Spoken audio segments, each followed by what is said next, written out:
Hi friends, welcome to my channel. ఈరోజు egg rice చేస్తున్నాను. సింపుల్గా ఎగ్ రైస్కి ఒక ఆనియన్, 3 చిల్లీ, మీరు ఎంత స్పైసీ అయితే తింటారో అన్ని చిల్లీస్ తీసుకోండి.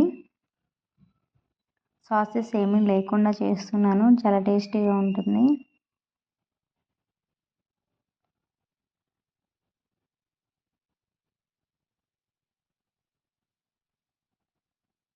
ఫస్ట్ బాండీ పెట్టుకోవాలి, అది హీట్ అవ్వాలి. హీట్ అయిన తర్వాత ఆయిల్ వేసుకోవాలి. 2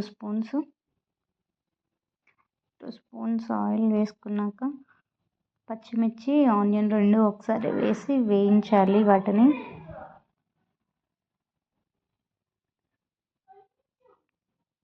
40% ఫ్రై అవ్వనివ్వండి. మధ్య మధ్యలో కొంచెం కరివేపాకు వేసుకోండి. చిన్న చిన్నగా కట్ చేసుకొని వేసుకుంటే రైస్లో కలిసిపోతుంది. దాన్ని మనం సపరేట్ చేయకుండా తినేస్తాము.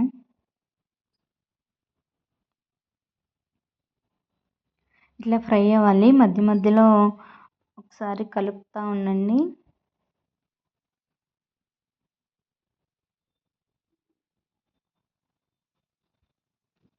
ఇంకా కొంచెం ఫ్రై అయిన తర్వాత దాంట్లోకి అల్లం వెల్లుల్లి పేస్ట్ వేసుకోండి. కొంచెం ఒక 1 స్పూన్ చాలు.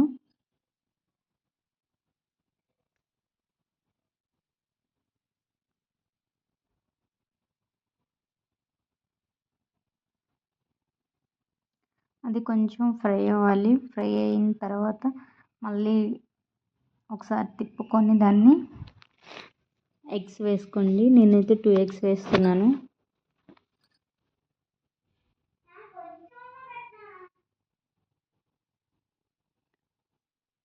మొత్తాన్ని మిక్స్ చేసుకోండి. మీరు రైస్ వండుకునేటప్పుడే రైస్లో కొంచెం సాల్ట్ వేసి వండుకోండి. అప్పుడు మనం కొంచెం సాల్ట్ వేసినా సరిపోతుంది ఎగ్ రైస్లోకి. ఒక 2-3 మినిట్స్ ఇట్లా ఫ్రై అవ్వనివ్వండి ఆయిల్లో. తర్వాత కొంచెం కొత్తిమీర వేసేసి దాన్ని కూడా కొంచెం ఫ్రై అవ్వనివ్వండి.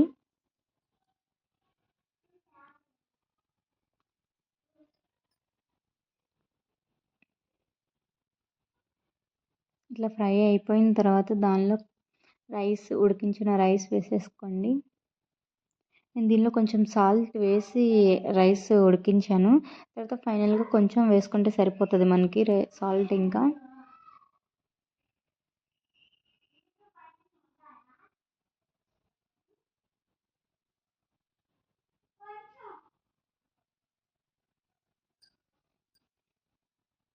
దీనిలో కొంచెం ధనియా పౌడర్, కొంచెం సాల్ట్, ఒక 1 స్పూన్, పూర్తిగా 1 స్పూన్ వేసుకోండి ధనియా పౌడర్. అలాగే ఒక 1 మినిట్ మిక్స్ చేసుకోండి దాన్ని బాగా. అలా మిక్స్ అయిన తర్వాత ఒక లెమన్ వేసుకోండి.